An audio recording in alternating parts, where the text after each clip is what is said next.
episode 3. No, 4 now. Yeah. Yeah. So finally got together, and it's a bit of a change of time of the day. Change the time of the day. Because we've got a special guest today. Big special guest. Big one. Big swan. Like one, the big man. We're just waiting to hit a time so we can get Linton on. So about 7:30, he said his time. Yeah, which is about 11 o'clock here. So it's 1:45, so we'll start getting it all prepared. We just thought we'd give it a little intro beforehand. Yeah. Before we get started. Yeah, guys. So for a lot of those people who are listening in, Linton's heavyweight, also was light heavyweight in Bellator. He's also a very good friend of mine and a bit of a mentor, guy I look up to, guy. He helps me a lot with my career so far. So it's going to be exciting to have Linton on. We're going to talk some stories about, Florida, about training, about the gym, about his latest fight, his next moves in the future. So it's going to be exciting to hear from the big man. And it's cool that, as you see, like MMA guys, giving their time to small little podcasts like ours. We're only fresh, we're new, and Linton's, he's a big name. And he's given his time to us and to give. So I'm very appreciative of his time, and hopefully you guys will enjoy it. So yep. So I reckon we'll get everything rearranged and sorted so we can get this interview going. So I'm ready, Rico. Put me in, man. I'm ready. So we'll get cracking.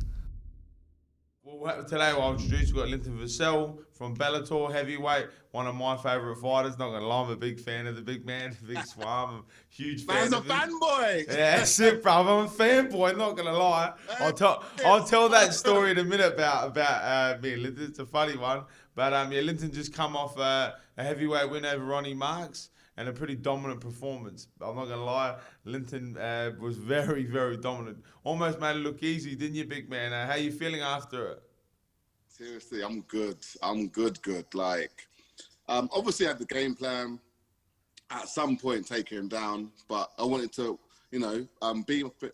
beat him up a little bit on the feet, and then take him down. The plan was not to rush. Yeah. I felt like in previous fights I've rushed, things haven't gone my way, and the fight's been a lot harder. Mm-hmm. So I thought, let me take my time. The finish will come when it's ready. I've been working with Chuck also. Yeah. Let me just turn my notifications off. Been working with Chuck, so the footwork I felt like was on point. Yeah. Whenever I tried to engage, I was out. Mm-hmm. He ended up taking me to the ground. I reversed, and I wouldn't say it was easy. I just felt like I did all the right things. Yeah, now obviously I was speaking from a fan's point of view. Watching, like, you just made it look that, and the thing that I got to say, you done really, really well. How calm you were, how easy. Like, you didn't like that first round. You could have rushed for the finish. You could have maybe got him out there in the first, but you waited. You took your time, and it was on the ground. That's one thing I think the world doesn't realise with you, and I think that you're great on the ground, man. You're so dominant on the ground, and I watched you even with that guy. He's quite a high level grappler, isn't he? He's the black. Yeah, and I mean, you passed his guard and made it look easy. You know what I mean? And it's a credit to you. See, the Bellator, not just Bellator, but the actual reporters were actually asking me how am I going to handle his ground game, and You've seen me train. You know how good my ground game is. Yeah. I feel like, maybe they underrate me a little bit on the ground, but I knew I had the right remedy to beat him on the ground. Yeah, I feel like with Bellator, watching them, and even with the heavyweight division, the worst thing they're doing to you is your best attribute, because they're not giving you the limelight you deserve, and everyone's coming in thinking it's just another fight. But I'm telling you now, Linton Vassell, man, is a beast. I do not be surprised if he is holding that world title soon, because they're not giving you what you deserve. I'll tell you that. Pardon? 21, mate. Yeah, bro. I'm 100% behind you, man. I feel like you're only getting better. I've went back and watched a lot of your older fights. And I just feel like, honestly, as a training partner, as a friend too, watching you, and you just are leveling up so much. And that's why I love watching you fight. And I just put it together, and I'm like, yes, Linton. Like, these guys better stop sleeping on you before you know you're going to be standing in front of them and knocking them out. Exactly, man. It's coming one by one. I've got a 2-fight win streak right now, so You know, pretty much I'm good to go again. Hopefully, in there straight away. Again, I go back to England for a couple of weeks. I'll be back here getting ready to, you know, at least March time at the latest. Have they spoke about anything that's going to come up for you? Well, they just asked who I'd want to fight, and I mentioned Valentin Modowski. Yeah. You know, we spoke many times about that. So if they were to give me that rematch, that'd be amazing. Yeah. If not, whoever it is, that's who it is. Yeah. You know, and I feel like more, maybe two, but I think one more, and you know, get that Bader rematch. Yeah. Well, like I said, man, you're putting in that work, and like I said, I get to watch you day by day level up. You know, the fans are only getting to watch you fight by fight, but yeah, I just feel like you're just growing levels and levels, like, you know, and I just, you know, your athleticism, your, you know, strength as well, your size, you know, you use it all so well. So, I mean, if these guys in the heavyweight division and Bellator don't pay attention to you, it's going to be bad news for all of them, man. Yeah. So I'm excited to see Linton Vassell with that strap, bro. Strap season, bro. Strap season. No, that's awesome, Linton. Yeah, you know what I mean. Obviously, like I said, you've got a lot of fans over here in Adelaide. They're all very excited to watch you win. I had a lot of people messaging me, oh, Linton done really well and all that. So, now it's good. You're starting, like I said, your name's getting out there. Well, you know, it's been out there for a long time, but now the shores of Australia are getting to know who you are, and you know, like, people are very excited to see you. And like I said, just as excited as I am to see you win a world title. Yeah, again, it's happening. 21. I feel like one more fight, March. If they give me Bader in mid July or something like that, you know what I mean. I feel like the title's only one or two fights away. I really do, man. Like, I just feel like you know what the gym's like here. Everyone's a killer. You know what I mean. The training sessions are just that good. Sometimes I wake up, I don't want to go training, but I know, you know what I mean, put that work in, and it does. 100%, and it's a credit to, you know, Henry and Greg and Cammy, all the boys down there, everyone at Sanford, that the team we got there, and one thing Mr. Peacock, Corey Peacock. Yeah, Corey Peacock, Corey as well. Yeah. All that work that everyone down there, you know, that there's a lot of people it's not just a one-man show down there, it's also all the fighters as well. And one thing I often speak about with people about Sanford is the gym, and I'd like to ask you the same, is the culture we got down there is amazing. We're all one, for each other, and I personally love that about the gym. That's why I love being in Florida, and I found like it's a home for me. I mean, what about you? What's some of the things you would say that make our gym as dominant as it is? Well, one, I feel like it's not a bodies gym where you just show up. Like, everyone's there that lives there. You know what I mean? We're all a team. Everyone talks to each other. Everyone goes to each other's houses. Yeah. It's more than just training partners. 100%. You know what I mean? A lot of us that come from all over the world by ourselves or with your partner or whatever. And I feel like, we're all solid. Again, when you came, we all welcomed you. You come back. Obviously, the not just the team members, but like obviously the coaches. You know what I mean? They're invested. Yeah. I don't think I've had a team more invested than these guys. No. I couldn't agree more. That, you and I both come from, smaller town gyms, and you think you would have more of a bond because it's a small gym, where you'd think such a big gym like ours with such big names and massive stars of the game, you'd think you wouldn't get that, but it's really the complete opposite. It's such a family tight bond over there, and it's one reason why I love it. And you've been with the gym for how long now? How long have you been with 6 years? Because you started at the Black Zillions, Yes, 6 years I've been now, but I just feel like we're all so supportive of each other. Like, we all actually show the support. It's not just you're fighting. Good luck. We all show the support. It's real. Well, I often reference with myself with the gym is when I was in a small town in Adelaide. I was the only guy doing all the big fights, getting on some big cards. I would have literally maybe 2 people come to the fight, where here at Sanford, you know, you think most of the guys like yourself, you're a big name, you're a busy guy. You know, you would never guess, oh, Linton Vassell's going to send you a message before you know, you're the guy Yeah. that's sending you, all the boys, the big name, they're all Yeah. messaging each other on a group chat. Henry's, everyone, you know, everyone, Peacock, the coaches, everyone, and regardless of the time difference, everybody's like they've got it logged in their phone, and everyone's, you know, even, and one of the biggest things I notice is on social media as well. We're always, you know, like liking, sharing, commenting on each other's stuff, and trying to bring everyone up together. Where I find, even with my old home gym, it was like everyone was ignoring me. They didn't want me to do good. Where It's more, I feel like they sort of think it's all just one person. It's not. But not make fun of without you, without Marquez, Vaz, 100%. Henry, Corey, Cammy, and that's just a couple of names just named. Yeah. I mean, without all you guys, shit don't work. Yeah, exactly.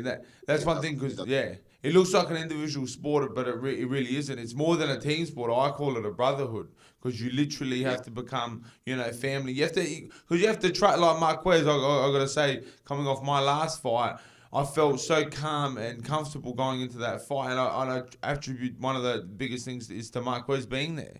You know, and to me, Marquez, me and yourself, you, Marquez especially, you know, and Foz, you know, we come like brothers. You know, we all live together, we eat together, we share times together, we train together, you know what I mean. So to have Marquez there it was the first time ever.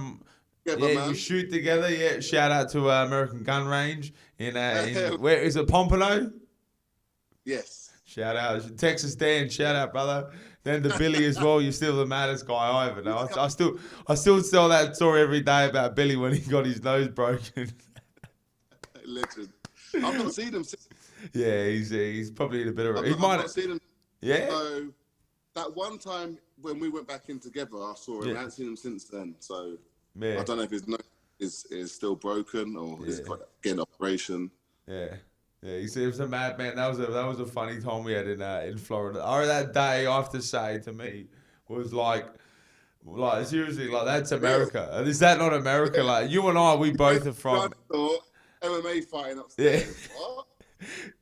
But not even. But listen, the funniest thing is, it's not even an MMA. It was like was cones. It was a cone set up on an AstroTurf, where a guy who maybe weighed, for the Australian listeners, maybe 100 kilos versus Greg Hardy, who was an ex-NFL, current UFC heavyweight.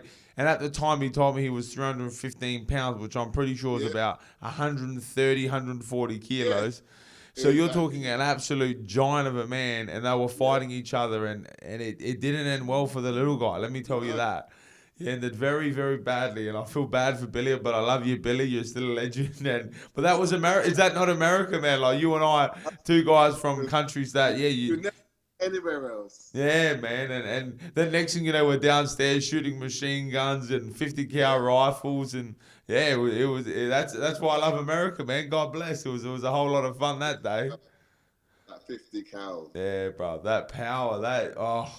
I tell people it was life changing. That to hear that gun go off is life changing. It literally is.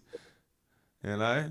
But we've had a lot of funny. I'll go back to what we were saying earlier when you were calling me a fanboy, and there's I like the listeners to hear this story with Linton. Let me tell this story. So Linton, I was actually a big fan of him probably about 3 years ago before I flew to America. And to train with him, and I would always see him at Hard Knocks, and sometimes I would send him a message saying, "Oh, bro, that gym looks cool." And Linton used to write back. He wrote back to me once. You're like, "Yeah, man, we're over here in Florida," and I was like, "Man, what a cool guy!" I was sort of since then I was a fan of the guy. And then Danny Roberts, who's a mutual friend of ours from England, he is the one that got me brought over to Hard Knocks, and Danny just said to me, "Look, Tony, you can stay in my old room." And I had no idea who stayed in that room. There was a couple of cool guys. You'll like them. It's all good. And I remember I walked in for the first time, and I walked in through the house, and there's Big Linton. I was like, shit, man. Like, not only is he massive, like, this guy is huge, man. Like, sort of scared. Like, fuck, I was like, bro, I know, like, that's the guy from, like, Instagram. I messaged him, and I'm now going to be living with him. And, yeah, and then, I did fanboy, and admittedly, I do it a lot when at the gym, you know what I mean? Like, I'm a huge fan of combat sport, and especially of mixed martial arts. So to be friends with guys like yourself and Michael Chandler and Michael Johnson and, you know, Jason Jackson, these are guys that I'm a fan of, you know, Robbie Lawler. But then to be, to live with a guy like Linton and like you see you from the inside, it actually encourages me more to be a martial arts because, well, you know, I'm so blessed to have had this opportunity in my life to have met guys like you. And yeah, that was just a cool story. Like went from being a fanboy to now we're friends, man. We're like brothers. So good friends, you know. Yeah, no, it's it, man. So you know that's you know one big thing with this podcast is that what I want to do is I want to tell people, man, like you can do anything in this world, and like me and you are great examples of that because you know we come from small towns where lucky you come even from England where you're close to the world, but you come from a small place where like you and I have had this conversation many times. Many people aren't outstretching because they just don't think they have the capabilities, but if you put in that work and that time, life can take you so many places. Like you get knocked down 10, 15, 20 times. Just keep getting back up. Yeah, man. That's it, man. 100%. 100%. We'll start somewhere. Yeah, exactly. You know, and you know, it's encouraging being in that gym too because you know that's the exact environment we all have with each other. It's just picking each other up and keep going, picking each other up and keep going. You know, even when guys don't win their fights, we're all still so supportive and getting around one another and trying to bring them back to where we think they deserve to be. You know, on the winners list because every guy who can hang in that gym should be a winner, man. Because to even get through a week of training there, it's intense. It's hard work. Again, I mentioned wake up some days and I don't want to go in. Yeah. Like a Wednesday. Yeah. Right. You know, Wednesday. Everybody knows that Wrestling Wednesday with G Jones is gonna be bad, bro. You know it. And then Greg's like, we're gonna go live, but we're not gonna go live. Yeah. We're gonna do some live, but it's not 90, 100%. We're gonna go 60%. Yeah. Right. Can't go 60%. Yeah, but that's one thing I've got to say because a lot of people when they say about Sanford or our gym, they'll be like, you guys are crazy then that you're all just smack. And I say, look, we work very hard, but very rarely anybody gets hurt. I say, because the level if you look through a camera, we look like, because that's how we are. We're all like conditioned. We all want to be world champions. We're all working like that, but we all respect one another. No one's hurting anybody. No one's, we all look after one another. And, that's also a big thing with the gym, When, I don't know if yourself, when I come home from America and I come back to Australia to train, it's like there's lines out the door for guys who want to kick my ass, you know what I mean? No one, they want to hurt you, because they want to get some respect. But with us boys, we know game day is where we need to put it all on the line. Oh, yeah, there's no need to do it in the gym, man. Yeah, because that's one thing that I got to say is that... need to every day to be a dog day. Yeah, well, the good thing is with our team as well, there's so many... Everyone's an active fighter. Where I find sometimes when other gyms, when you come, for instance, back to Australia, you might go to England, you get guys who don't fight anymore, but they still want to prove that they're tough. And that's where problems begin, I find, with injuries, because these guys, sparring on a Thursday is their main event, world title fight, where you and I, we're like, man, this is just a training session, I mean, like, just keep it calm, They need to, because at the end of the day, if it's going to get real, no offense, you're going to be the one that gets hurt, not me, Yeah. If that's what the speed and power we're going, all right then. Yeah. All right, I'll go to speed. I'll go to power. Yeah. Right. And let me just tell all the listeners out there, you don't want to mess with Linton. He is one powerful man. I'm not lying, Linton, because all my life I grew up, man. Never really had. Like I wrestled with big guys, 130 kilos. I wrestled with my coach is a big guy. A lot of strong MMA, like heavyweight MMA boys in Australia on the local Australian scene. And I always thought, big guys, they're not really that. They're slow. They're not even that strong. Just don't let them get on top. Yeah. And I'll never forget the first time I sparred with Linton. There was no one left on the mats. It was just me and Linton. Linton's like, Tony, you want to move around? I said, yeah, whatever. I'll move around with Linton. And I remember he jabbed me, and he jabbed like it was like it come from across the other side of the room. And then I was like, that's all right, he's tall. I'm going to get on the inside. I'm going to double leg him. And I shot in, and I remember it was just like running into a brick wall and it just bounced off. Bruh, the man, he literally, Linton, you done this to me. I was like, I'll get up now. Linton is like this with one finger, man. I was like, oh my God, like, professional heavyweights. He's like, bro. And then I was like, this is why we need weight classes. That, you know, people, that's why I think even with fans, when they see, you know, people moving up in a division, you know, and guys, it's a massive jump, man. It can be huge, you know, power that can be, and I mean, Billy, like what we said before, Billy and Greg, when they sparred, I know he's a couch fan. He probably thought, I can handle this guy. I mean, I'm a professional fighter, and I was looking, I wouldn't go near that guy. He'd kill me. Like, I wouldn't even spar with him as a joke. Like with you as well, I wouldn't. Honestly, Linton and me, I try and stay away from him because he'd kill me. As simple as it is. They're big, powerful. And that's one big thing with like in Australia, we have, and that's why with this podcast, I want to educate people. Because I know deep down, people would look at you and be like, I can take that guy. I just want to let you know, all you couch fans, you cannot take Linton Vassell. Who will kill you, all right? The man is a beast, all right? But, no, we've had some good times over there, and, you know, but that's... Pardon? As soon as the pandemic's done. So when are you going to come back soon as the pandemic's done? Yeah, so I want to come back as soon as the pandemic's done. But I don't know. I want to try and get something like a visa, like you're doing with when you're going back home to England, and you know, then eventually finally make my way over back to America. Because for me, I love, like yourself. You've moved. How long have you been in Florida for now? 6 years altogether now. Yeah, 6 years. You know, and you're leveling up every day, and that's what I want to do. I finally want to make the move over there. Unfortunately, I was supposed to have this year, as you know, and then obviously all this stuff came out to bring everything back, and which sort of sucks. But I'm still not giving up on getting over there. I'm still going to hopefully make my way over there with you boys, and because you know, I think it's the right environment as you have found it. Have you found that your game? I'm sure you have, but if you could explain, I guess, to everyone how much your game has improved since moving to Florida, and perhaps why. Yeah, the thing is as well, it wasn't, as soon as I came here and did one session, I feel like it's been a long time, 6 years. And I feel like now it's coming together, like the Greg Jones wrestling. Yeah. You know, it's hard to explain. Like, I know people come for fight camps, but all you're doing is getting fit. Yeah. Like, to level up and get good at anything, you have to do it every day. It 100%. Has to become a lifestyle. Yeah. And I keep saying the Greg Jones wrestling because I'm not a wrestler. Never wrestled in my life until I came here.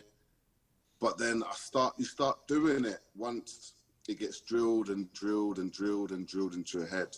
Mm-hmm. Again, it's not a sprint, it's a marathon. Yeah. And I feel like I'm 37 now. Yeah. But now I know how to put it all together properly. Yeah. I know to run. Right. Mm-hmm. I know to do this in this position or that. So yeah, that's where I feel like, you know, I've leveled up. Yeah. I put time in, you know, I mean, again, it's only 6 years, doesn't feel like it, but the more you do it, the more it will drill into us. Now, anyone that's trying to obviously, you know, do a career, you just got to stick at it. Yeah. You might be winning, might be losing. Like, you can never learn too much. Never. Yeah. Well, and like back to your point now, I 100% agree with you. Like, you got to really live in the lifestyle. You can't just come for camps because you're too far. You got to try and catch up to what's going on. And that's why I wanted to make the move over there. Since the day when I moved, I came to the gym. I was like, I have to be living here with you guys, and it's everything. It's for me especially. It's the mindset. It's a routine as well. Yeah. Because you got to think, it's a job anyway, but I feel like when you're home, you've got distractions. Yeah, 100%. Here, it's still the same, but it's a job. You know, like Monday to Saturday, pretty much. Yeah. You're sort of held accountable. Yeah. You don't go to Monday. Someone's gonna be like, "Oh, you're right. Where was you today?" And then you sort of think, "Oh, piece of shit. I was sitting at home being, you know what I mean?" Yeah, no, 100%. Or where was you today? Like, oh, yeah, actually, hang on a minute.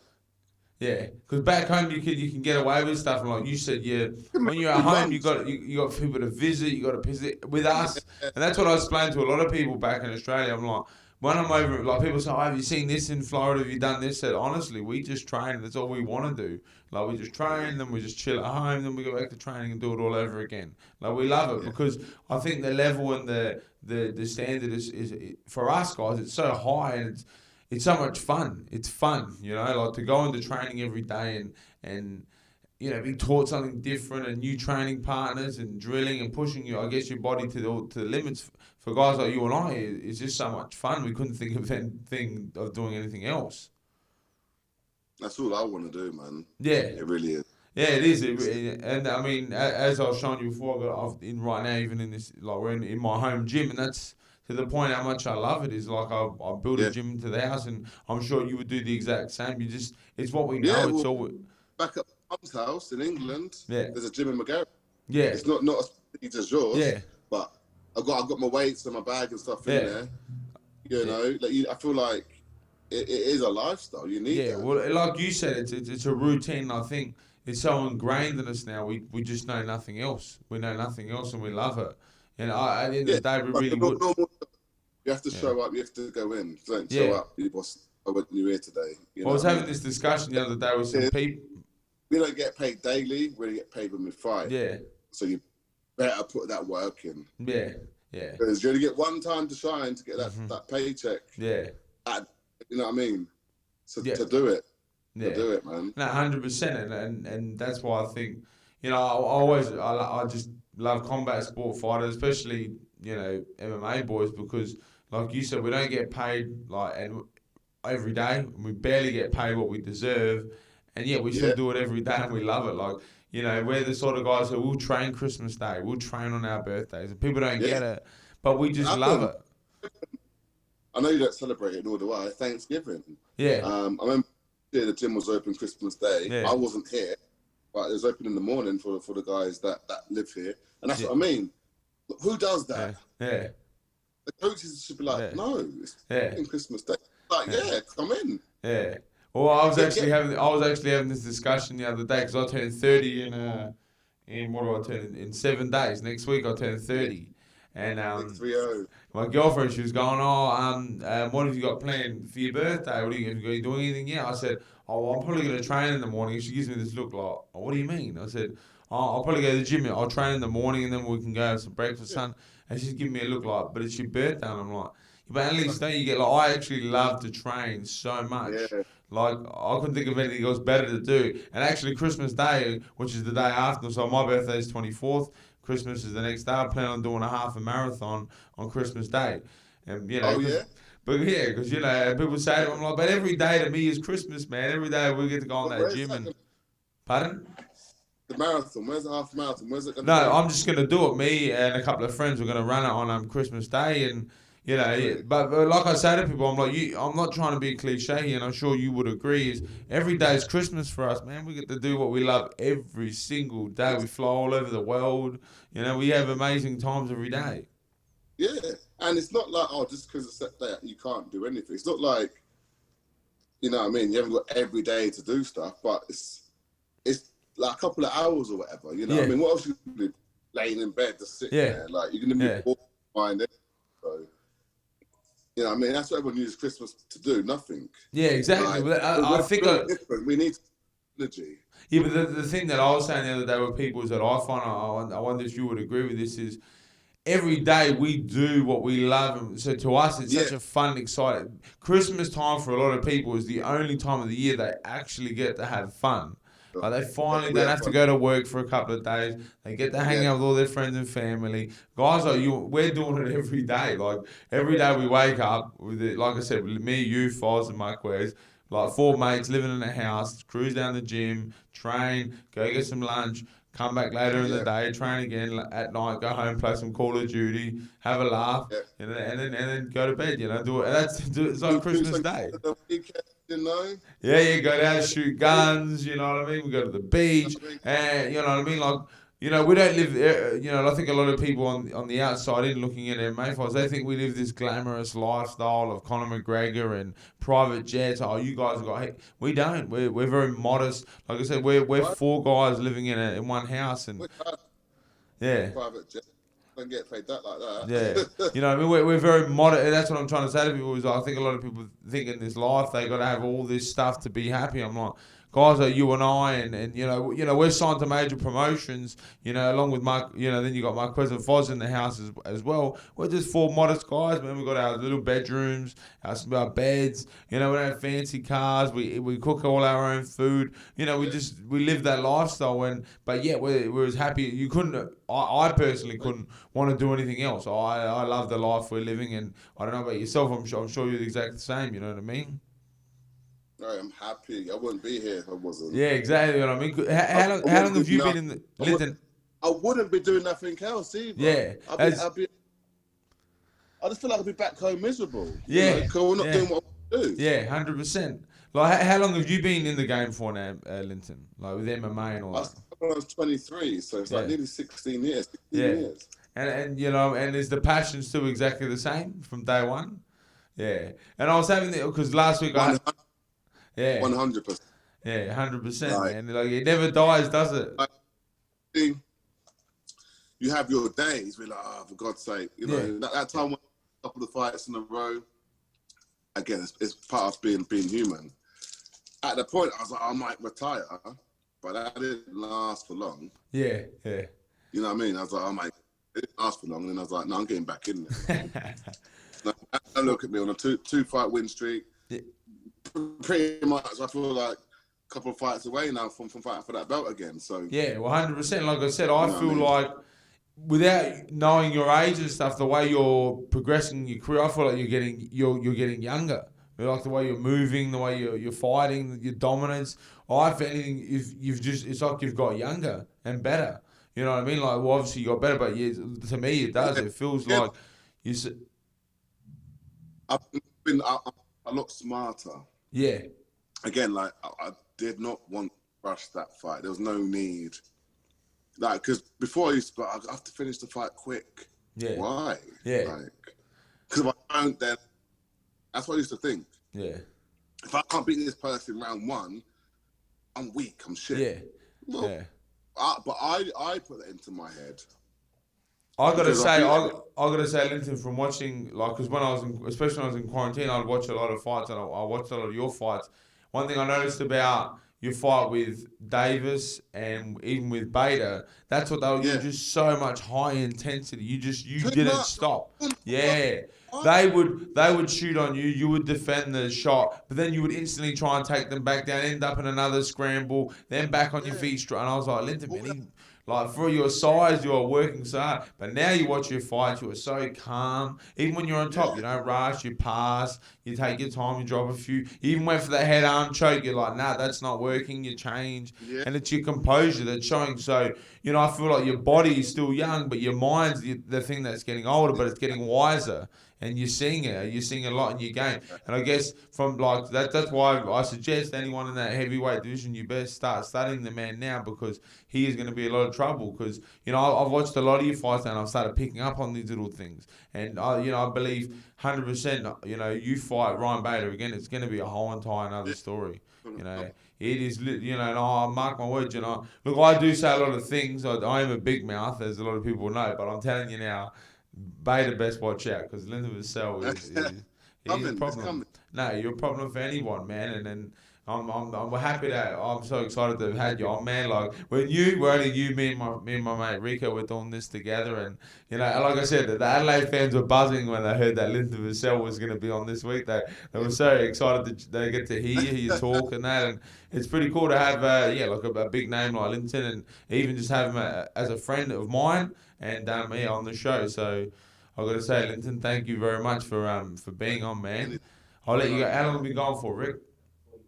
Yeah, I'll let you go, Linton, because what time you got over there? I'm Karen cooking dinner, man. Appreciate it, though, bro. And I know no one holds you up from your food, man. So you best get that. Let me guess. I bet you're eating. Hey, Linton, let me guess. There's something to do with corn, rice, some chicken in there. No, so actually, I've gone to a grass fed. Ooh. Yeah. So I've got some wraps. Yeah. Some onions, guac, some hummus. Oof. Yeah, so grass-fed turkey mince. Yeah. I'm gonna put that in there as. Yeah, bro. Linton, hey, I gotta say, Linton's been literally like a big brother for me. He's taught it. No, but he's helped me a lot. I want to say that he's helped me a lot in growing as a professional athlete, as a professional fighter. Who, Linton taught me how to cook. He taught me a lot of things, because me and Linton we have a lot of discussions outside of the gym and music as well. Yeah, the music. Actually, Rico's brother the other day he put on some music, and I knew a few of the songs. He said, "How do you know this music, man?" I said, I listen to it like every day in Florida. I actually, when I leave Florida, I find that weird because I stopped listening to the. What would you call it? What sort of music you call that? Like Jamaican music? Yeah, dancehall. Yeah, you can't see it's not reggae. See, because he told me it's not that. There's dancehall, there's reggae. There's three types. No, reggae is more the Bob Marley. It's slower, so reggae will be Bob Marley. And then I listen to the faster stuff, which is bashment or dancehall. Yeah. So there's sort of two names, but reggae is the slower version, like the Bob Marley kind of. Yeah. The slower version I listen to, and then the harder stuff, like a bit is like bashment music. I gotta say, but it's all reggae music still. I gotta say, I've never, besides my brother Sav, you and Jason Jackson, these two cannot live without music. They need music on. When Linton wakes up. Pardon? I couldn't hear you, so I turned it off. I had music playing on earlier, but I couldn't hear. Yeah. Well, it was like, when Linton wakes up every morning in the house because you hear the Bluetooth speaker, loop, it turns on and you're like, yeah, Linton's awake, and then you hear the music, boom. And Linton cannot just listen to music. Linton needs it like full blast, like loud as it goes, and that's a Linton. Like he'll try and have a conversation with you, but like, yeah, how you been? You're like, yeah, man, I'm good. How are you? But I love it. I'm going training, you're going training. Yeah, bro, that's it. No, but I'm just saying, and him and Jack. Like you're waking up with me. Yeah, bro. No, him and Jason, they always got the music on. I gotta say, I've found a massive appreciation for the Jamaican people. I love it. I love the lifestyle. I always ask Jason about it. Yeah, the Dutch pot, the food is. Next, if you could send me some over to Australia, like put it in some dry ice and send it up. Yeah, I've put it in much of. No, but Linton, I'll let you go. I'll let you get to your food, man. I appreciate you coming on, and guys, keep an eye out for Linton. You can on your Instagram, Facebook. Yeah, I'm on Instagram, Facebook. So my Instagram is LDVass. LDV_the Swarm. Yeah. LDV_the Swarm. Or you can find me on Facebook, just my name, Linton Vassell. Yeah, well, in a few months, you can also find them on Bellator as the new heavyweight champion. So you'll be finding that soon. So just they don't know yet, but me and you know. That's the thing. That's what we know. You heard it. You heard it here That's first. It, bro. Respect only. Respect, bro. Thanks, Linton. Thanks for your time. Say hello to the boys for me, yeah? See you later, mate. See you, bro. I will do. That was real good. That was good, man. My big man. It was good to. It was good just to hear from the big guy. Like I said, me, Linton, we're very good friends. We've grown to become very good friends, teammates. Like I said, he's a mentor to me. He's a guy, like I told him in those stories. A guy I literally was looking up to, was a fan of him, but ended up becoming friends with him. So so there was some cool, good chat with him. But it was just good to hear from the big man. Pretty cool. So now that we've touched on it and move on from that, which is pretty cool, but now we're got to get the show going. Call it up, apparently. Got to keep the show rolling. Sure. But I just want to get that off the chest. We just address the big elephant in the room just quickly, so I can get that off my chest. Otherwise, it's going to be in the back of my head. I know you called me last night, and first thing you said to me this morning when I got here was, Mark Hunt, you let me down. You let me fucking down, Mark Hunt. What the fuck, man?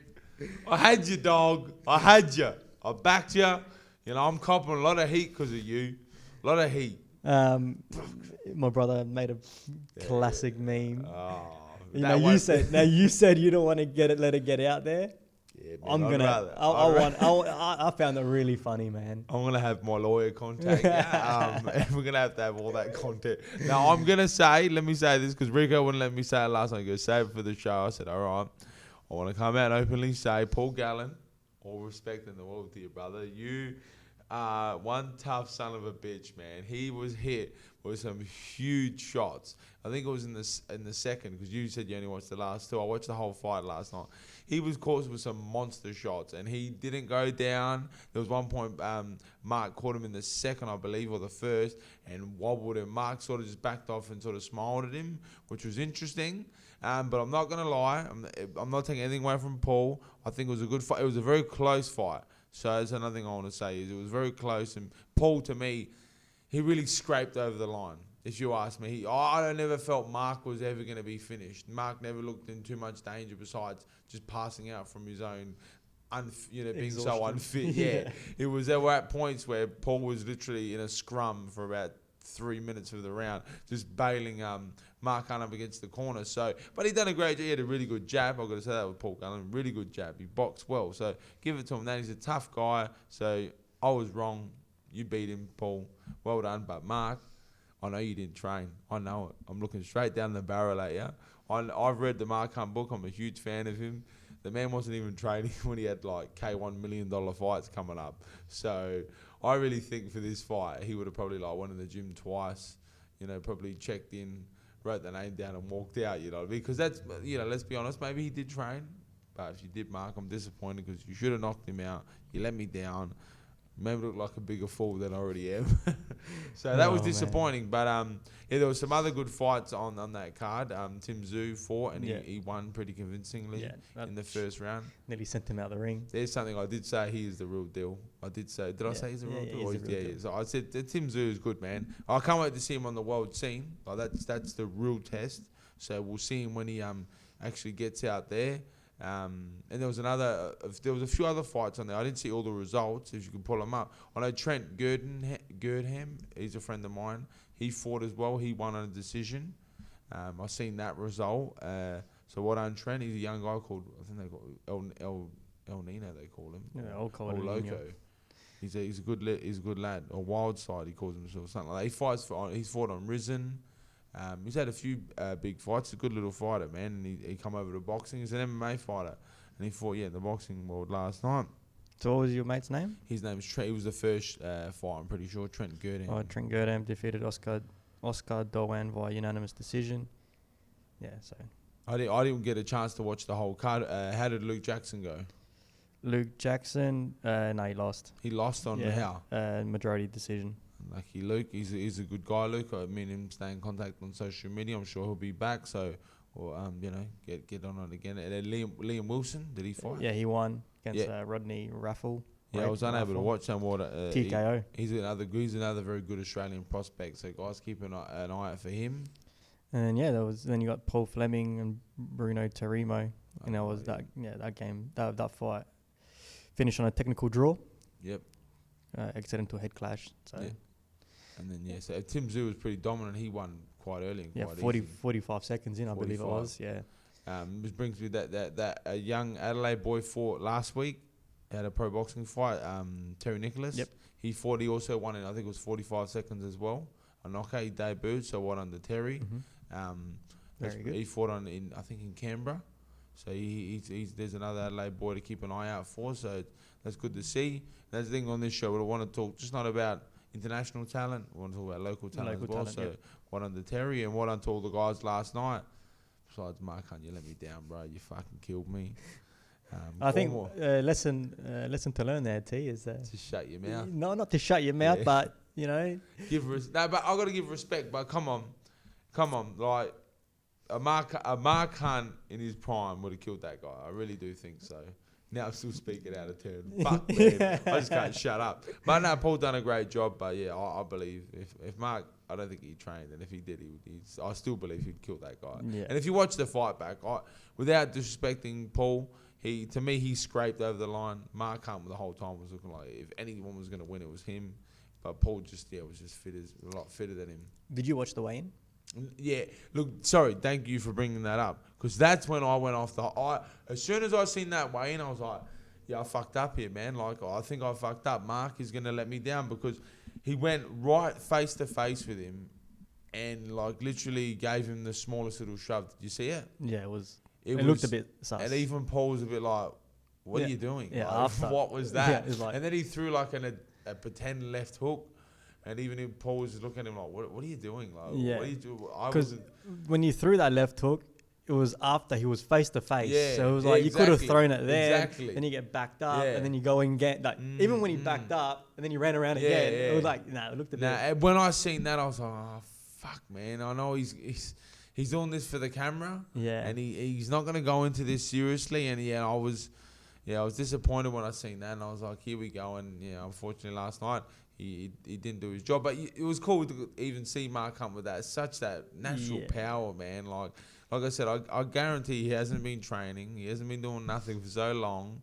And just to see how powerful he is crazy. It was cool to see, like, Mark Hunt's style has never changed. It's just that. Yeah, just man. walk forward. Yeah, man. And then just wait, and then boom. That's what I mean. To see that old school Mark Hunt come in again, which is so cool. But like I said, all respect to Paul. That was one tough fight to survive, and he done it. He won. He good on him, man. And maybe we'll see a rematch. But another thing I wanted to point out as well is Tim Tszyu was actually the main event.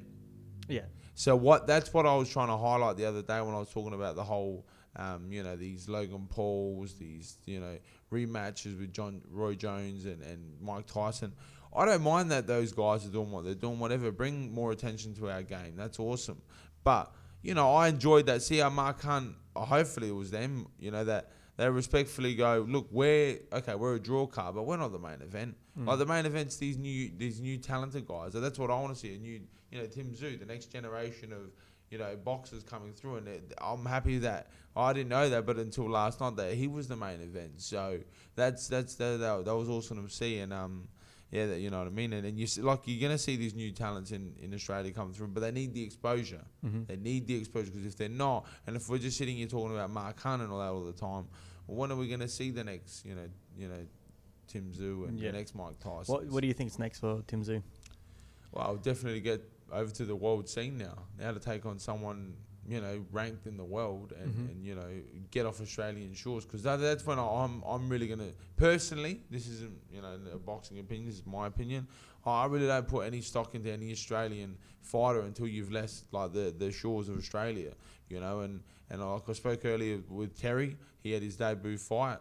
But same thing. I want to see him have 10 fights and then really show to me that these boxing guys have what it takes to take on the world, and because that's where the real challenge begins. The real challenge, if you notice, most pro boxers starts after about 15 to 20 fights. If you ever notice, you look at guys like Jason and Andrew Maloney, that they have great amateur careers, and then they have they have great pro careers, but the real challenges begin around that 18 to 20 fight mark, was when they've got to go to the world scene and really try and test for world titles. And Jason and Andrew, that they went there and they gave it a good shot. Andrew, I believe, should still be, with his last fight, he should be the current world champion. He was hard done by there, I think.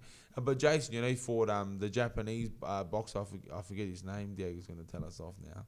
I forget the Japanese boxer. He's a great boxer, and he beat Jason by knockout. But that's not, you can't knock Jason. You can't say, Jason isn't good enough to be there.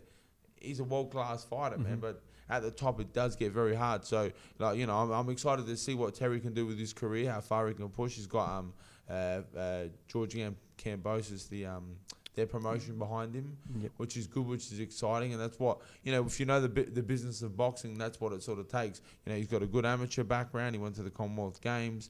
He's got a good promoter in George Kambosos, their team over there. Then he's also got a good gym. He's with Billy Akaway's dad. Their gym they've got in Sydney. I'm pretty sure. So it's exciting. I hope the Adelaide boy can get as far as he can go. He brings more attention to the sport. But yeah, like I said, I really want to see these. Even with Tim Tszyu, I want to see him now go to the world scene. And if he can prove it out there, then I'll believe it. Then I really will believe it, because there's levels. There's levels to this game. You even seen with, what's his name, Jeff Horn. He beat an older Manny Pacquiao, which I believe he lost. I think he lost on the decision. But then when he went over and he fought Crawford, it was completely different. Yeah. He destroyed him. Crawford absolutely destroyed him. And that's just the levels to the game. He'd say that Crawford is a great. Yeah, one pound for pound. But I'm just saying that these are the guys that, that Tim Tszyu could be fighting. He could be fighting a Crawford. And is he going to be ready? We'll wait and see. I think he's good enough. He's 24, so he's got a beard of time. You seen him last night. He's so composed. He's so relaxed. He's a good boxer. And it's a credit to him. I've had the chance to even train with Tim Tszyu. This a couple of years ago, and I'll tell you right now, he's got a devastating right hand behind the fight. So not like his old man, he's behind the jab and drops that right hand. And you seen it last night. He threw that right hand, nearly fucking sent the guy through the next week. So that was good to see. So on the up and up. Yep. Go on some of last week's results, some of our picks. So we'll touch on the UFC now. In the co-main, Charles Oliveira versus Tony Ferguson was a complete... Wow, yeah, that was one-way traffic, man. One way. I called Tony Ferguson, all right, and I think nobody before this fight would have expected this sort of performance from Charles Oliveira. Yeah, come on, I just totally... But to wipe Tony Ferguson across the floor like that, I don't think anybody would have expected that. Not in that sense. I did call Oliveira. I did say he was going to win because I watched him. I've been watching him for a while here and there. But then when I seen him, he fought on the Brazilian card, on the same card as Gilbert Burns when he beat Damian Maia, and I seen him fight there, and he just looked really good. And they was talking about all these stats and how he's been in the UFC for 11 years now. I believe in a sense he's a bit like a Brazilian Khabib. He's being kept back. They're trying to hold him back. They don't want to give him what he deserves. You can have that with promotions. Even see with, like I was saying with Linton, I feel he's a guy that also is getting held back. The organisation. Remember what you and the fans believe in, say myself or Linton or any of these guys, doesn't always mean the organisation believes the same. You really might have to prove yourself. We've seen that with Khabib. He was sort of unknown until he fought Conor McGregor. Well, in a sense, when I say unknown, there's a lot of fans around there who wouldn't have known who he was, and he's been destroying and dominating the UFC for so long. And I think that's what Charles Oliveira is as well, man. He's that guy that's been held back for years. He's found his stride now, and he showed the other day, man, a massive fight in Tony Ferguson. And I sort of feel bad because now people are trying to say that Tony Ferguson's sort of done, when they're not giving Oliveira the respect that it was just a total domination. The takedowns, the slams, the positioning on top was world class. Yeah, and I guess for an armchair fan like myself, Oliveira before this fight, I didn't really pay much attention to him. Yeah. Obviously, because that division is so stacked. But now after this one, I'm just like, nah, this guy's for me the guy for that title. But that division is just so stacked. Yeah, it's stacked. You got Gaethje, and the thing is, a lot of people don't even mention it, but you got Chandler. Yeah. And he's yet to pop up with those boys. You got Oliveira. You got, who else is there? Poirier, McGregor. Then you got Dan Hooker. Paul Felder. Dos Anjos. Dos Anjos. That division is crazy. It's a crazy stacked division. So there's going to be some amazing fights coming out of that division. Yeah, soon, man. So I'd hate to be a matchmaker for that division, man, because it's just it's all over the place now because it's so stacked. The UFC are licking their lips. Oh yeah, easy, bro. They're making money. They're going to make so much money out of all those guys. So yeah, that's awesome. Yeah. And then in the main, hell of a fight, Figueiredo versus Moreno. Hell of a fight, man. I watched it, and I haven't had the chance to watch it yet. I was watching it, man, and I was I was in my bed on my phone watching it, and I'm like, oh my god, what the hell am I watching here? Yeah. Like these two, I didn't expect. I thought Figueiredo was just gonna run straight through Moreno the way he usually does with everybody else. Yeah. But Moreno is just a tough man. He was taking some shots, man. And he was just walking through them and then just returning with his own. And I was just and it came out after that Figueiredo actually got admitted into hospital the night before with a stomach infection. Yeah. So then he got released in the early hours of the morning, and then put on a performance like that, and to go 5 rounds. Defend his title. It was still a draw, but he still retains his title. And that's on a 12-day turnaround? 12 or 20? No, I'm not sure if it's 12. It's the shortest turnaround in UFC history. Yeah. Yeah, I don't think it is 12. I'm probably wrong. Yeah. Like usual. So I think it's 3 weeks. Yeah, 3 weeks. So I think 20 days. That's pretty amazing, man. And both of them fought on the same card. Yeah. They both fought the same night and they returned, you know. But definitely now they're going to have to take some time off because they took some shots, man. I think Moreno had problems with his shoulder, or he got kicked on the arm because he had his massive welt on his arm, and he just kept throwing that arm. He didn't care. Like honestly, like for me, like those Mexicans, like fighters, are just like that. I'm excited to see that next. Like we see it in pro boxing, the Mexican sort of style of boxing, and I'm really excited to see when one day it finally comes over to the MMA world, to see those tough, hard-nosed Mexicans. I'm thinking, shit, man, they're going to be some exciting fighters, man. You know, so I think Brendan Moreno is one of those first ones that's going to bring that next generation in, because the first one was like the Cain Velasquez type, you know, came with that real Mexican style. Like, obviously, he's an American wrestler and all of this. But but heavyweights don't really take as much punishment. Yeah, but I know you're saying, like, this guy probably stood in front of. He was taking shots, man. But then again, then he was just. And that's what the boxers are exactly the same, man. Yeah. You know, so I will watch that fight, but I haven't watched it yet. But I heard nothing but good things. You got to watch it, man. Yeah, it was we'll crazy. have to watch it, you and I. Bellator. So again, Linton Vassell. Yeah, Linton Vassell. Got his second round TKO. Well done, Linton. That's 2 in a row. So Bellator, Beta, get ready. So complete dominant performance by Linton. And then in the main, we went McFarlane, Velasquez, the girls. Velasquez got the win. I didn't watch. Where's Velasquez from? She is, I believe, obviously with the last name is Mexican. That's so racist. Well, come on. Brazil. I was wrong. See, man. Brazil. I would never thought she was Brazilian either. Yeah. So she's Brazilian. How'd you win? Decision. Yeah, decision. Nice. And then we'll go on Friday night. We had one championship, and the co-main was Haggerty. No, they were the main. No, they were the main. Co-main was Compton. Nikki Holskin. So that Nikki Holskin just body shot. Yeah. That was like we all went for Compton. I was really hoping Compton was gonna win, but it was a huge step up, man. It was a massive, huge, like really, really big step up for Compton. To fight a guy like Holskin is fighting a like living legend. You know what I mean? Yeah. He's such a dominant kickboxer in the kickboxing world, and scary guy. And I actually heard a funny fact about Holskin. He actually fought. He had a boxing fight. Who did he fight? Callum Smith.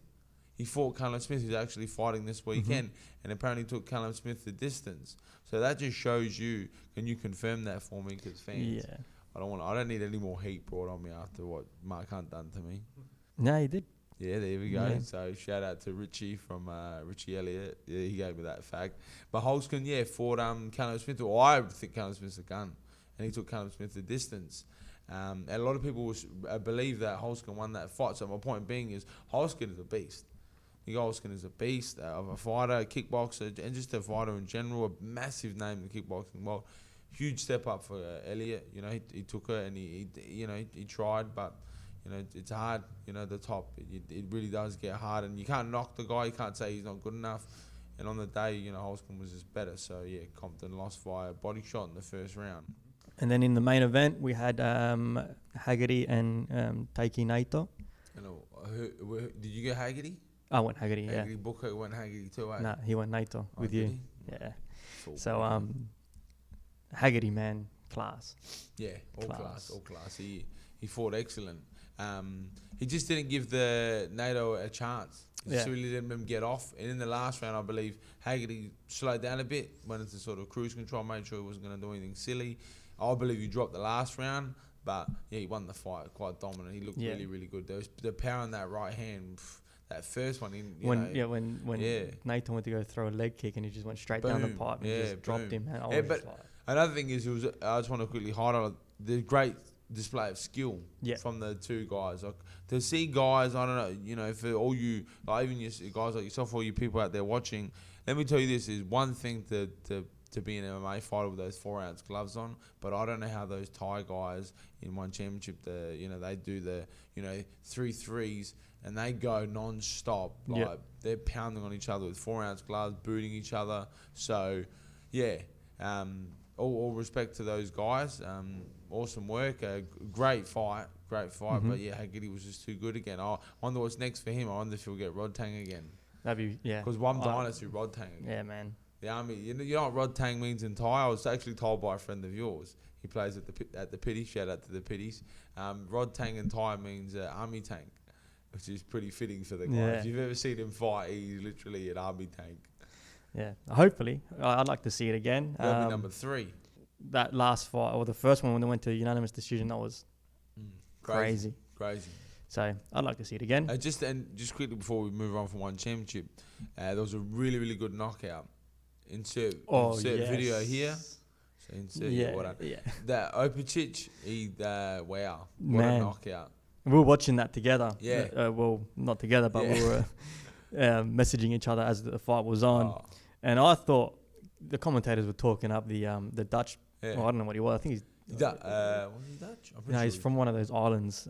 Pretty sure. But the Serb man, 23 years old? He was 23, and I'm pretty sure that was his 14th fight or something. He only had a very small amount of fights, and the Bone Crusher, what's his name? Starts with a Z. I forget now. And tell me, Diego's going to tell us off again. Yeah. Zimmerman. Yeah, Zimmerman. Yeah, Zimmerman. Errol. Zimmerman. He's had about over 100 fights. He's fought Badahari. He's fought a lot of big names in the K1 world. And from the get-go, you see this young 23-year-old who's only had a handful, I don't even think he's had 20 fights yet. And they came out and Zimmerman hit him with a low leg kick, and it just flattened him out, dropped him to the ground. And I thought, this poor kid's going to get the absolute shit kicked out of him. And then he just was chopping away at the body with that left kick all the first round. Late in the first, I believe he almost could have dropped him. The bell saved Zimmerman. They went out for the second. Same thing, he was pounding away at that body, getting his hands off, and then just out of nowhere, you're talking 200 centimeters, 120 kilos, and he just turned on a dime, and it was just I was in shock. I was sitting there like, what happened? Yeah, I didn't see it coming. So the first time when you find your cousin's Playboy books in their room or your uncle's, and you're like, whoa, what are these? Like, I've never seen these two things that big before. That's what I was sort of like. I was like, whoa, like did he just do that? And it wasn't just it was like a counter left hook, but with a spinning back kick. Yeah, no. The timing was excellent. So Rico's gonna insert the video, I'll not the Playboy stuff. And then Joshua and Pulev. Yeah, Pulev. I was unable to watch that fight. I believe Joshua stopped him in the 9th. I think so. Yeah, in the 9th, and from all reports, apparently he was not doing too well early on, and he came home strong. But Joshua, stop being a little shit house. Pull your finger out. Fight the big man. Give the fight the world wants to see. Stop, as the Gypsy King would say. Stop being a dosser. And get in there, bruv. Like, we all want to see. All of us want to see it. We want to see Tyson Fury fight. That would have to be the biggest fight since when? In boxing. Well, Wilder and Fury, the first or the first but I think time. This is even big because this is like the now it's bigger. The anticipation, the build up. Like, come on, let's see this, man. Like, we want to see this happen already. And did you see after in the interview, the post fight interview, when they asked him? Yeah, no, I haven't seen it, but I heard about it. Apparently, it was a bit. It was beating around the bush. Like, you can tell that it was a bit like didn't want to say He's much. He's a businessman. Yeah. Tyson, Anthony Joshua's a businessman. Yeah. And it's really sad to have seen what boxing can do to guys like that. Yeah. But it's so happy and refreshing to see Tyson Fury on the other side. And Tyson Fury on his Instagram. That was cool. That was sick. So let's hope that happens. That'd be awesome to see. I really hope so. Yep. So moving on to the upcoming fights. Well, let's start with boxing, because there's a really big fight that I'm really excited for. And we're actually against each other here, because I'm actually a born-again Scouser. My people took me in, so what up, lad? You ain't there, kid. And then with me, if you go down my lineage, my family lineage, I am. There is Mexican in there. So Mexican. My boy Canelo Alvarez, man, we're gonna do it again. Yeah, here we go, man. It's a big step up. Now, I mean, I saw the photo when the side by side with the title. It is a big size difference. Yeah, man. but I mean, what Canelo lacks in size, he gets through the judges, so that's fine. You know, it makes it even. You know, because the judges, unless he kills Canelo, he's not winning that fight, Smith, I believe. Because I just think he's a dirty man. Canelo, he cheats. He's been caught cheating on drugs. He's the only Mexican who apparently got the meat with steroids in it. Come on, bro. You been to Mexico? You been to Mexico? I can understand. Bro, they're this big. All of them. No one's got muscles in Mexico. No offense to all the Mexicans. They're not well. And then apparently he's the only bloke who got the ones with all the steroids in it. He got caught cheating. And you know how I feel about cheats? I hate a cheat. So, Canelo, get ready because you're about to take on a Scouser and we don't fuck around, man. Big Callum Smith, he's long, he's rangy. It's a really good fight because what Canelo does well, get on the inside and timing, is Smith keeps him on the outside. So it's going to be who can get the game off first. Is Canelo going to be able to get on the inside? Yeah, I believe so. I believe he's going to win the fight. I really do. But I'm going to back Smith, and I want Smith to win. And I want Smith to win by knockout. So you want to go out on a limb and pick? Obviously, you're going to go Callum Smith, but how is he going to do it? Like I said, he has. To me, he has to knock him out. He has to. You can't beat Canelo on a decision. You know what I mean? Like, you're not. But come on, man. Where are they fighting in San Antonio? So the judges are wearing Canelo shirts. You know, every time he hits a shot, they're clapping. But nah, I really think he has to knock him out. And if he's gonna do it, I think it might be in the later rounds. Yeah. In the later rounds, he's got to establish the distance and the range, keep him out on the outside, and then find the good shots. And I think Callum Smith, I really do think he has the ability to do this. I've watched him. I had the pleasure of watching him live against Rocky Fielding in Liverpool, and that's where I became a big fan of him. And I just think he's a great boxer. I'm going to go out on a limb and say Canelo's going to beat him via KO. Okay, what round? Call it. Ooh. In the middle rounds, I reckon like the 6th or the 7th round. Because I think Canelo has got to do a bit of work on him. Yeah. I think, taken away from the Rocky Fielding fight, Callum Smith is going to come out and kind of defend his body. Yeah, definitely. Exactly what I was exactly about to say. Yeah, so I think... But I believe, look, in saying that, he made light work of Rocky Fielding. Yeah. But in saying that, I believe Callum Smith destroyed Rocky Fielding also. Don't forget that. Yeah. But Callum Smith's a far better boxer than Rocky. But I think he'll do what you say. Work the body early and then so I think later. I think that's what I reckon that's what Canelo's going to do as well. He's going to struggle to find the body, and I reckon that Callum Smith's going to keep his hands nice and low, and Canelo's always going to find that opening. I'm pretty sure Canelo actually stopped Liam, his brother, with body shots. If I remember correctly from watching that. Yeah, he stopped him via. And Canelo's used to fighting the bigger guys, man. So the size difference for me doesn't matter in this. And a big thing is too is you can be tall and rangy, but you got to understand how to use it, and that's why I'm gonna back Callum here. I in my mind, if I was a betting man, I'd put my money on Canelo, but as a fan of just the fight itself, I believe that Callum can win this because he's tall, long, and he also knows how to use his range. He's a really good boxer, so it'll be interesting to see. Moving on to the UFC this weekend, we've got UFC Fight Night, Stephen Thompson, Jeff Neal. Yeah. Now, in the co-main, we'll start with the co-main first. So we've got Jose Aldo versus Chitovera. Yeah. Chitovera coming off his win against Sugar Sean. Yeah. Can't really take much. Yeah. Oh, you can, but you can't. You can and you can't. Yeah. Like, obviously, Sugar Sean rolled his ankle that fight, and he couldn't really stand on it. You tell that it did affect his fight. But then again, Chitovera stepped up and got the job done against Sugar Sean. And Jose Aldo is just a and respect to him, man. Like, he, that fight against McGregor, like, really just, in a way, tarnished his name so much. Yeah. The guy he's a legend, he's a beast. And it just and he's been putting in that work, man. Like, what Conor McGregor, how many fights, like, since that fight, I'd love to know how many fights has Conor had compared to how many fights Aldo's just fighting so much. He just loves the game. And, unfortunately, that fight is what he'll always be remembered for, which sort of sucks. Yeah. It sort of does suck for him because he's a warrior, man, and he's taken on this fight. He's an older guy now, but we'll see. I personally would back Chitovera. that I'd back him because he's the younger, hungrier guy. You know, Aldo is old, but it's a step up. It's going to be a hard fight for him. It's not going to be easy, but it'll be interesting to see. Yeah, I got Aldo. I'm going to go Jose Aldo. And then in the main, we've got Jeff Neal and Stephen Thompson. Yep. That's going to be a cracking fight. Yeah. Jeff Neal's, you know, he's done a bit of work. You know, he's got a bit of traction behind him now. So it's a big fight, big step up. Yeah, for both of them. Yeah. I think now to kind of for Stephen Thompson is to project himself back into the title. Get you know, your name back in the circle, or you're going to probably be a bit.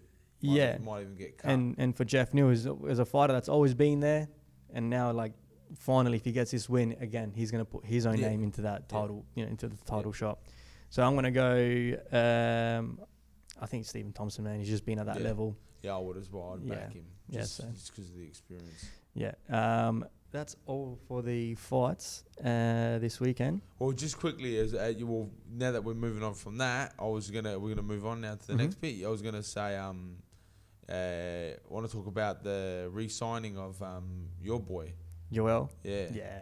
So Bellator made some big moves. Yeah. Over and the weekend. It makes that division, it makes the whole light heavyweight division. Makes Bellator just bring on a lot of attention. Yeah. You know, if we can see because they got some good names. They got Corey Anderson. Yeah, I think if they had just signed Yoel Romero, it would have been like, you know, it's good for Romero.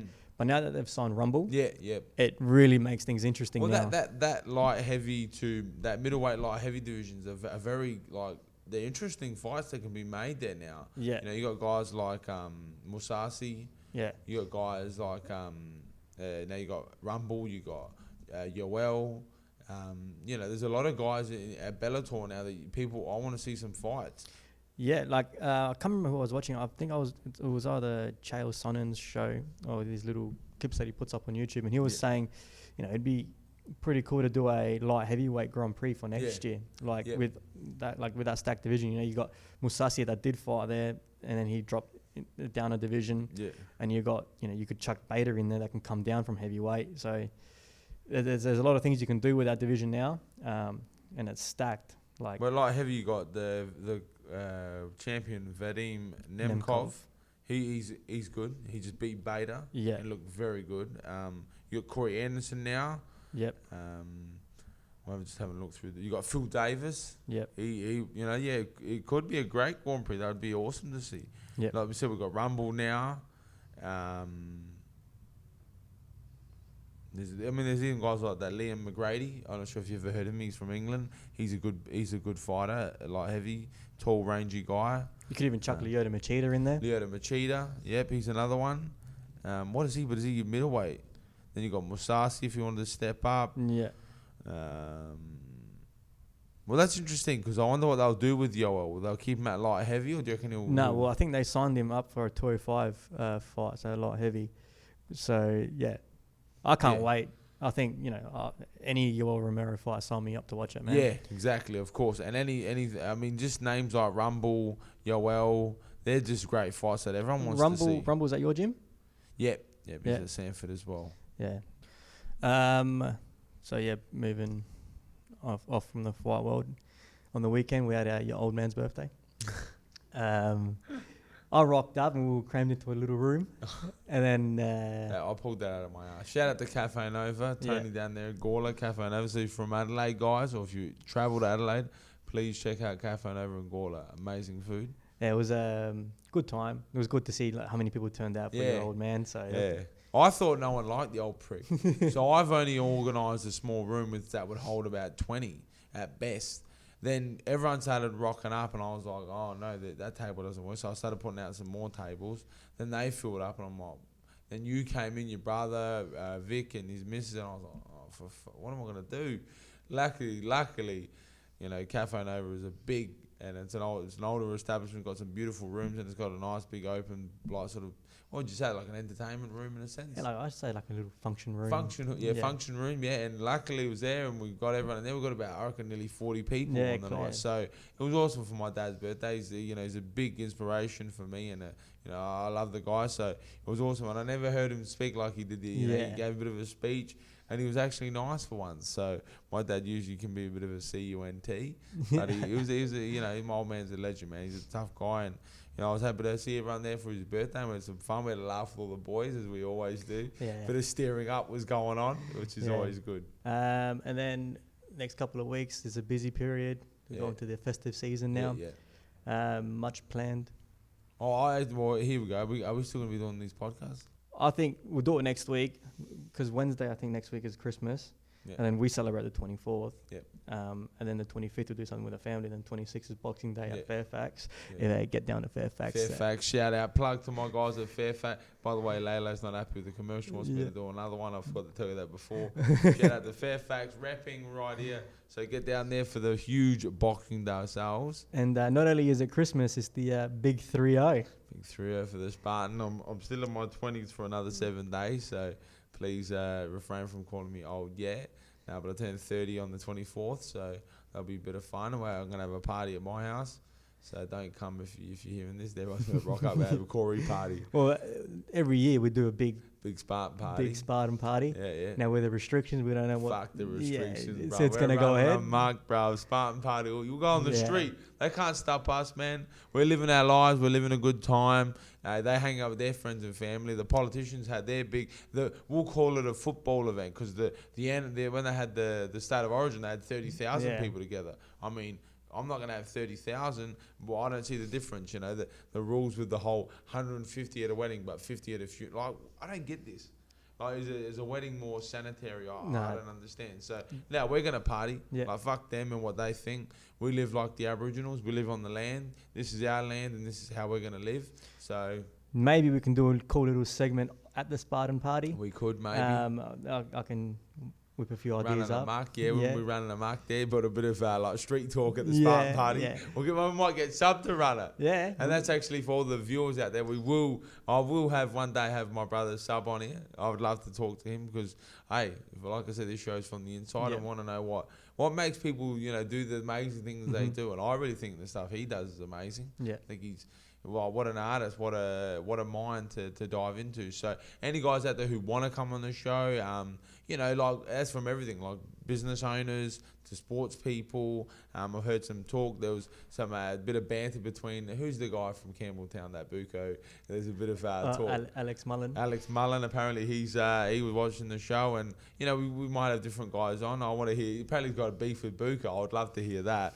I'd love to know what soccer beef is like. What do they do? Kick the ball at each other? Internal battles. Yeah. Well, I'd love to see that fight. That'd be funny to see. But maybe we have. But anyone who wants to come on the show, like we said, we have guys like fighters like Linton, we have guys like Buko.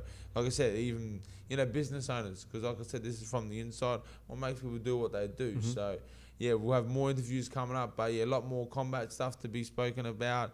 We want to educate the fans, and at the same time, remember, guys, me and Rico, we're also getting well educated in the fighting world as well. Like, I might be a fighter, but I don't know all the names. I don't watch every fight. Like, I do have a life. Well, not really. But, sometimes we don't know everyone's name, but we're educating ourselves, and we want to hope that you guys are getting educated as well. And want to see more people loving this combat sport, because there's a lot. They should be loved and respected, these guys. Follow us, guys. Share our stuff. If you like it. If you like it, And if you don't, get bent. That's what I always say. Exactly right. But this is pretty much wrap things up.